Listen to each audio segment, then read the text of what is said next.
जय हिंद दोस्तों, डिस्कस करते हैं पार्ट ए मॉडल पेपर 1 का। मॉडल पेपर जो है वो आप लोग एक बार पूरा कोर्स कंप्लीट कर लें, यानी आप पार्ट ए को पढ़ चुके हैं, उसका रिवीजन कर चुके हैं, उसके बाद इस मॉडल पेपर को देखें और आप लगभग एग्ज़ाम में जो पेपर आएगा उससे काफ़ी टच हो जाएंगे, है ना।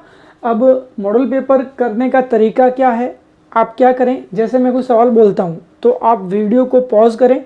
पॉज करने के बाद उस सवाल को खुद एक बार करने की रफ कॉपी लेकर बैठेंगे, आप उस रफ कॉपी के अंदर करने की कोशिश करेंगे।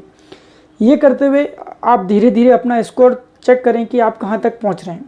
करने का तरीका बोर्ड एग्ज़ाम में किस तरीके का रहता है वो भी अपन देखेंगे, किस तरीके से अपन एक अच्छा प्रेजेंटेशन करते हुए एग्जामिनर को अच्छा, जो उसे लुभावना लगे, अच्छा लगे, उसको चेक करने में आसानी हो, इस तरीके से लिखने की कोशिश करेंगे और आप में जो भी कमी रहे उसको आप दूर करने की कोशिश करें। पार्ट ए में जैसे ही आप अपना एग्ज़ाम पेपर जब एग्ज़ाम हॉल के अंदर खोलेंगे, उस पेपर के अंदर सबसे पहला सवाल आपको वैदिक गणित से मिलेगा।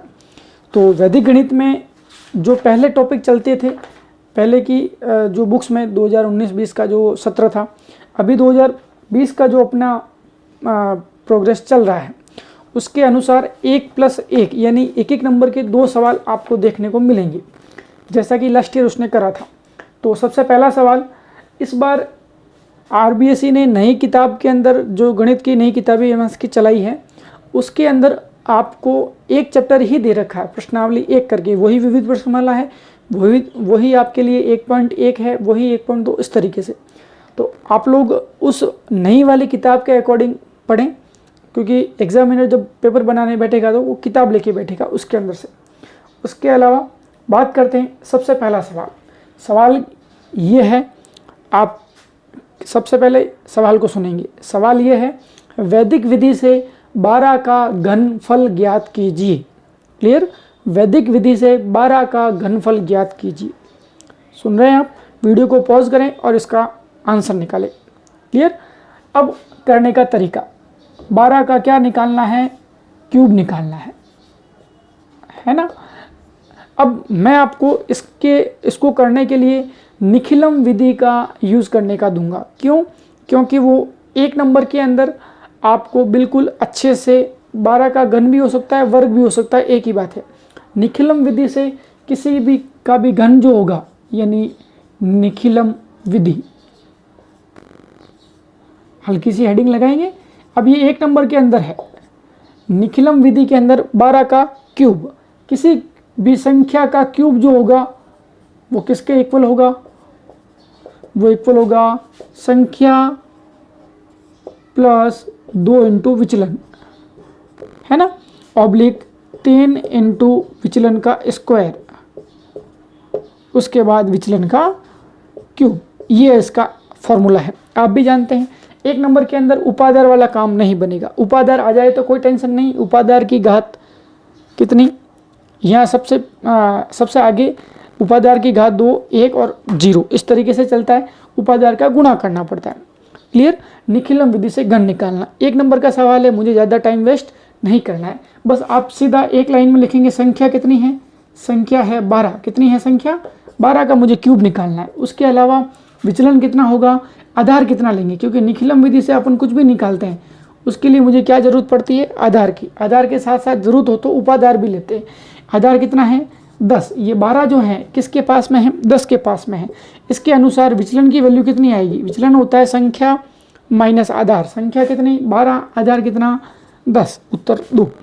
अब मैं यहाँ ज़्यादा डिस्कस नहीं कर रहा हूँ, क्योंकि मेरे लिए ये कितने नंबर का है, 1 नंबर का, मुझे एग्जामिनर को ज़्यादा परेशान नहीं करना है। तो बताइए 12 का क्यूब, 12 का क्यूब, संख्या का क्यूब बराबर होता है संख्या कितनी 12, प्लस की जगह प्लस 2 इंटू विचलन, 2 इंटू विचलन कितना बताओ 2, ऑब्लिक की जगह ऑब्लिक 3 इंटू विचलन का स्क्वायर, 3 इंटू विचलन कितना, विचलन का आ गया 2, विचलन का क्या करना है स्क्वायर, कोई बड़ा काम नहीं। उसके बाद विचलन का क्यूब, विचलन कितना 2, क्यूब की जगह क्यूब। ये आपके फॉर्मूला है, बिल्कुल ईजी वे में जो आपके दे रखा है। 12 का क्यूब भी दे रखा है। अगर सवाल 2 नंबर में पूछते हैं इसी क्यूब का, तो वो 105 है, 198 है, उसके बारे में 2 नंबर के अंदर वो पूछ सकता है। अब आपको इसको कैसे करना है, इसमें मैंने कहा है कि आपको टाइम वेस्ट कम करना है। 2 दूनी 4, 4 और 12 कितने होते हैं 16। जगह अपने को कम वेस्ट करनी है, एग्जामिनर सीधा ये फॉर्मूला देखकर आपके लिए टिक करेगा। 3 इंटू विचलन का स्क्वायर, 4 2 का वर्ग 4 होता है, 4 इंटू 3, 4 तिया 12, 3 जो 2 का क्यूब है 2 की घात 3 जो है उसका आंसर मेरे हिसाब से 1 आता है। अब निखिलम विधि के अंदर ऑब्लिक हटाने से पहले आपको ये चेक करना पड़ता है कि आधार में कितने जीरो हैं। आधार में कितने जीरो 1, तो फर्स्ट ऑब्लिक को छोड़ के जितने भी ऑब्लिक है उसमें 1 डिजिट रह सकता है, इससे ज़्यादा नहीं रह सकता। तो ये जो 2 है ये रह सकता है, लेकिन इसके पास में जो 1 आ रहा है वो 1 आप आगे के लिए क्या करेंगे, हासिल के रूप में देंगे। किस तरीके से देंगे वो इंपॉर्टेंट है, वो आप देखेंगे। 1 नीचे चला जाएगा और 8 की जगह 8, यानी ये 1 आगे देने के लिए आपको इसको नीचे शो करना पड़ेगा। नॉर्मल अपन जब हासिल लगाते हैं तो ऊपर की तरफ लगाते हैं। मेरे हिसाब से कोई बड़ा काम नहीं। 1 इधर चला गया 17, उसके बाद ऑब्लिक 2, उसके बाद 8। अब क्या करना, ऑब्लिक हटा सकता हूँ, रिमूव कर सकते हैं। ओवरऑल 12 का जो क्यूब आएगा वो 1728 आएगा। मेरे हिसाब से कोई डाउट नहीं होना चाहिए। पहला सवाल कंप्लीट हुआ। फिर बात करते हैं अपन सवाल नंबर 2 के अंदर। सवाल नंबर 2 है, सुनेंगे आप। सवाल नंबर 2 लिखिए अपनी कॉपी में। 1/x+1 सवाल नंबर 2, 1/x+1 माइनस 1/x+3 बराबर 1/x+2 माइनस 1/x+4। इस समीकरण को सॉल्व करना है वैदिक विधि के अकॉर्डिंग। क्लियर? आप वीडियो को करेंगे पॉज करने के बाद इसका आंसर निकालने की कोशिश करें। यहाँ माइनस से ध्यान रखना। वीडियो आपने पॉज कर दिया था, बिल्कुल। वीडियो पॉज करने के बाद अपने को क्या करना है, इस सवाल को पर्टिकुलर याद रखना है। अच्छा सवाल है। कैसे? यहाँ पर माइनस है। इससे पहले वाले सवाल जो हैं वो एग्जाम्पल में एक बार सवाल एग्जाम में भी आया हुआ है, वो अपने को प्लस में दे रखा था। यहाँ पर किस में है, माइनस में। तो थोड़ा सा याद रखना है, थोड़ा सा पक्षांतरण करना है। ये इधर आएगा, माइनस वाला उधर जाएगा, यानी 1+x+1 प्लस 1+x+4। ये माइनस का था, इधर आया तो प्लस का हो गया। बराबर में x+2 तो पढ़ा ही था, ये माइनस का था, उधर गया तो प्लस का हो गया। अब सवाल किसका था, माइनस का। बच्चे यहीं कंफ्यूज होंगे, ये प्लस जोड़ के कुछ ना कुछ गलती करने की कोशिश करेंगे। तो आपको क्या करना है, थोड़ा सा इसका ध्यान रखना है, पक्षांतरण का ध्यान रखना है। हो गया। होने के बाद अब कुछ भी नहीं है, इसके हरों का योग यानी डिनोमिनेटर्स का सम और इसके हरों का योग यानी डिनोमिनेटर का सम सेम आएगा। देखो क्या आप लिखेंगे, LHS के हर का या हरों का योग, सम ऑफ डिनोमिनेटर्स ऑफ LHS कितना है, x+1 प्लस x+4 कितना आएगा बताओ। x और x मिलकर 2, 4 और 1 मिलकर 5, 2x+5। उसके बाद वापस RHS के हरों का योग जोड़ो, x+2 प्लस x+3 जोड़ दिया। x और x मिलकर 2, x और 3 और 2 मिलकर 5। क्या दोनों सेम आ रहे हैं? सेम आएंगे बेटा, ठीक है, सेम आएंगे। बस अब अपने को क्या करना है, दोनों बराबर हैं, कोई बड़ा काम नहीं। बस यहाँ एक नाम जरूर लिख दें आप, सूत्र शून्य सम्य समुच्चय। सम्य समुच्चय ये नाम जरूर लिखना। आपको अनुप्रयोग का नंबर याद रहे ना रहे टेंशन लेने की जरूरत नहीं है, ये नाम जरूर लिखना है। से आप क्या करेंगे, क्योंकि शून्य ही है तो बस जो आंसर आया है उसको किसके बराबर रखना है, शून्य के बराबर। बाकी सबको उधर भेजते हैं। माइनस का 5 बट्टे में सबसे पहले क्या करेंगे, प्लस वाला है उधर जाएगा तो माइनस का, यहाँ से x बराबर माइनस का 5/2, यही आंसर है। या फिर आप भाग देकर इसको मिश्र भिन्न में भी ला सकते हैं, कोई डाउट नहीं होना चाहिए। बिल्कुल इजी काम है। एक बार अगर आप मन से करेंगे तो बस योग या बाकी दोनों में से यानी व्यवकलन दोनों करके अपने को 0 के बराबर रखना होता है, जो मैंने अभी करा। कोई दिक्कत नहीं होनी चाहिए। सवाल नंबर 3 जो आपको मिलेगा वो मिलेगा आपको चैप्टर आपके सेकंड चैप्टर में से, ठीक है। उसके लिए सवाल सुनना। सवाल है, आप सुनेंगे। सवाल ये है, यदि P/Q एक परिमेय संख्या है, P/Q यदि ये क्या है, परिमेय संख्या, अगर उसका प्रसार कैसा हो, शांत प्रसार हो, तो Q पर क्या प्रतिबंध रहेगा।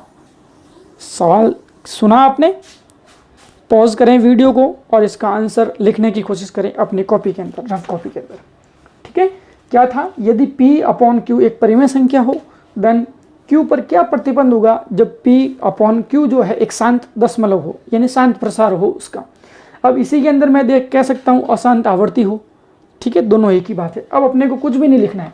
सवाल नंबर 3 जो मैंने अभी बोला था उसको आपने पॉज करके अगर बिल्कुल मन से करा है ईमानदारी के साथ, तो अब उसका सवाल का आंसर अपने को बोर्ड में कैसे लिखना है। अपने को लिखना है Q के अभाज्य गुणनखंड का रूप, अभाज्य गुणनखंड का जो रूप होगा वो कुछ ऐसा होगा, 2 की घात m इंटू 5 की घात n, और कुछ भी नहीं। ये एग्जामिनर को चाहिए। तब Q का जो P/Q परिमेय संख्या है उसका प्रसार शांत हो सकता है। अशांत आवर्ती कहता तो बस यहाँ पर नॉट इक्वल का साइन आ जाता, और कुछ भी नहीं। दोनों में से कुछ भी पूछे आप राइट करेंगे।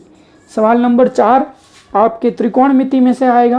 तो त्रिकोणमिति में से बिल्कुल इजी सवाल वैसे बने हैं आज तक जब भी बने हैं। 5वां चैप्टर, 6ठा चैप्टर जो है उससे रिलेटेड है। सबसे पहला सवाल मैंने बनाया है कि tan square 60 degree plus 3 cos square 30 degree, इसका मान निकालो। वापस बोल रहा हूँ मैं, चलिए लिख देता हूँ मैं। tan square 60 degree plus 3 cos square 360 यानी 30 डिग्री, इसका मान निकालो। वीडियो पॉज करेंगे और एक बार इसका आंसर निकालें, ट्राई करेंगे आप। वीडियो पॉज करें, उसके बाद चलिए अब मैं करता हूँ इसको। क्या करना है अपने को इसके अंदर नीट एंड क्लीन वर्क करना है। ठीक है, क्या सबसे पहले तो अपने को लिखना है tan 60 की वैल्यू। tan 60 की वैल्यू मेरे हिसाब से √3 होती है, स्क्वायर की जगह स्क्वायर। ठीक है, या फिर एक काम करें, आप इसके अंदर गलती कम करेंगे, उसके लिए आप क्या करें, सबसे पहले ब्रैकेट बना दें। tan 60 की वैल्यू और स्क्वायर की जगह स्क्वायर, प्लस की जगह प्लस, 3 की जगह 3, cos 30 की वैल्यू और स्क्वायर की जगह स्क्वायर। देखिए गणित वाले ऐसे कैसे पढ़े हैं, स्क्वायर की जगह, क्योंकि tan 60 की वैल्यू मुझे समीकरण जो अपने पास जो अपन ने टीचर्स ने अपने को सारणी याद करवाई है, उस सारणी में से tan 60 की वैल्यू है, tan स्क्वायर 60 की वैल्यू नहीं है। तो मैंने स्क्वायर की जगह स्क्वायर रख दिया, स्क्वायर की जगह स्क्वायर रख दिया, cos 30 की वैल्यू मैं सारणी से देखकर बिल्कुल सही लिखूंगा। ऐसा करने से गलती होने के चांस बेटा बिल्कुल 0 हो जाते हैं। tan 60 की वैल्यू √3 है, cos 30 की वैल्यू वही होती है जो sin 60 की वैल्यू होती है, 0, 1/2, 1/√2, 1/√2, √3/2। तो ये मान हो गया। अब इसको कैसे करेंगे, ये स्क्वायर इसके ऊपर अप्लाई होगा तो ये 3 बन जाएगा। 3 की जगह 3, प्लस की जगह प्लस लिखा, 3 की जगह 3 लिखा। ये स्क्वायर यहाँ पर भी अप्लाई करेंगे, ये स्क्वायर यहाँ पर भी अप्लाई करेंगे। ये जब यहाँ अप्लाई करोगे तो आपके लिए √3 का स्क्वायर 3, और जब इसके ऊपर करोगे तो 4। कोई डाउट बिल्कुल नहीं होना चाहिए। आप कर रहे हैं पार्ट ए में सवाल नंबर 4। पार्ट ए में ज़्यादा लाइनें नहीं बढ़नी है। अब बताइए ये गुणा क्यों लगाया, क्योंकि ये क्या है, ब्रैकेट है। ब्रैकेट का मतलब भी गणित के अंदर गुणा होता है। 3 तिया 9 हो जाएगा, यानी 9, और ये बट्टे में क्या पड़ा है 4। मैं सीधा क्या ले रहा हूँ, लसअप। यहाँ क्या मानूंगा, 1, 2 भिन्न बन गई, 4 और 1 का लसअप 4। 1 का भाग 4 में देंगे, 4 बार जाएगा। 4 का गुणा 3 के साथ, 4 तिया 12, प्लस की जगह प्लस। ये 9 थे, 4 का भाग 4 में जाएगा तो मेरे हिसाब से 1 बार जाएगा। 1 का गुणा 3, 1 का गुणा 9 के साथ। मैंने लाइन बचाई, क्यों, क्योंकि ये कितने नंबर का है, 1 नंबर का है। डाउट बिल्कुल नहीं। 9 और 12, 12 और 10 कितने होते हैं, 22 होते हैं। तो ये कम कर लो, 21/4। क्लियर है मेरे हिसाब से भैया, है ना। देखो मन में चाह होनी चाहिए, क्योंकि चाह है तो राह है, अदरवाइज नहीं है। फिर पढ़ना है अगर तो फिर कोई दिक्कत नहीं होनी चाहिए।